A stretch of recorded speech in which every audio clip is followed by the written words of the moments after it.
ایک اور بڑی اہم خبر ہے کہ کیا ایرانی پائلٹ زندہ ہے اور وہ قطر کی زیر حراست ہے؟ ویورز، آپ کو یاد ہوگا کہ ایران کے 2 جنگی جہاز قطر کی حدود میں داخل ہوئے تھے اور انہوں نے امریکی جو فوجی اڈا اس کو تباہ کیا تھا۔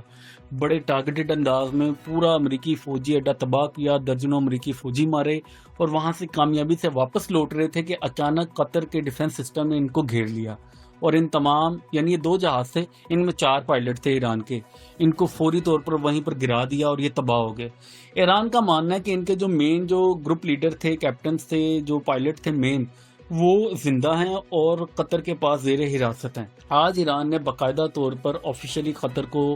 یہ میسج بھیجا کہ ہمیں ہمارا پائلٹ واپس کرو۔ اب جیسے یہ میسج قطر کے پاس پہنچا تو قطر ایک دم غصے میں آ گیا ہے۔ قطر کہہ رہا ہے کہ میں آپ کی دوستی کرانے کی کوشش کر رہا ہوں، امریکہ کے ساتھ میں جنگ رکوانے کی کوشش کر رہا ہوں، اور آپ میرے اوپر الٹا بلیم کر رہے ہو کہ میں نے آپ کا ایرانی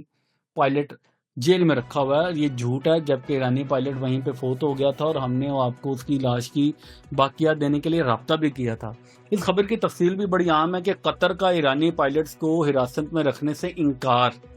1 پائلٹ کی باقیات مل گئیں۔ دوحہ نے تہران کو اس معاملے میں کارروائیوں کی تفصیلات کا جائزہ لینے کی دعوت بھی دی ہے، اور قطر نے ایرانی پائلٹس کو حراست میں رکھنے کی خبروں کی بالکل ٹوٹلی 110% تردید کرتے ہوئے کہا ہے کہ ان پائلٹس نے رواں سال کے آغاز میں قطری فضائی حدود کی خلاف ورزی کی تھی اور حکام کی جانب سے رابطے کی کوشش کا جواب نہیں دیا تھا۔ خبر رساں ادارے رائٹرز کے مطابق قطری وزارت خارجہ کے ترجمان نے social media platform X پر بیان میں کہا کہ تلاش اور امدادی ٹیموں کو 1 ایرانی پائلٹ کی باقیات ملی ہیں۔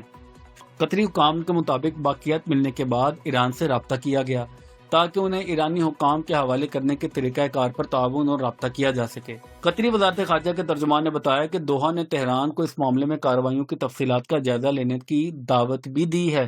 تاہم ایران کی جانب سے ابھی تک اس کی دعوت کا کوئی جواب موصول نہیں ہوا۔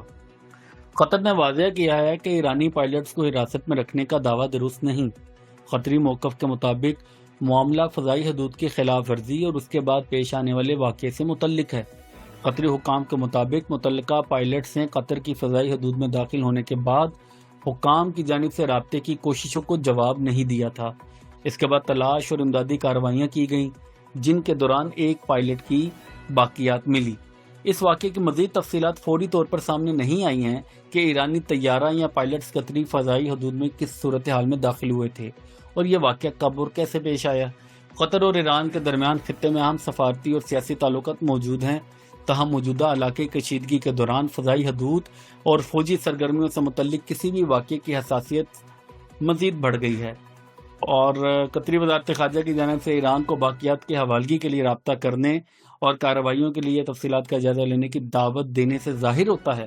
کہ دوحہ اس معاملے کو سفارتی رابطوں کے ذریعے حل کرنے کی کوشش کر رہا ہے۔ ایرانی حکام کی جانب سے قطری موقف اور پائلٹ کی باقیات سے متعلق تازہ بیان پر فوری رد عمل سامنے آنے کی اطلاع نہیں ہے۔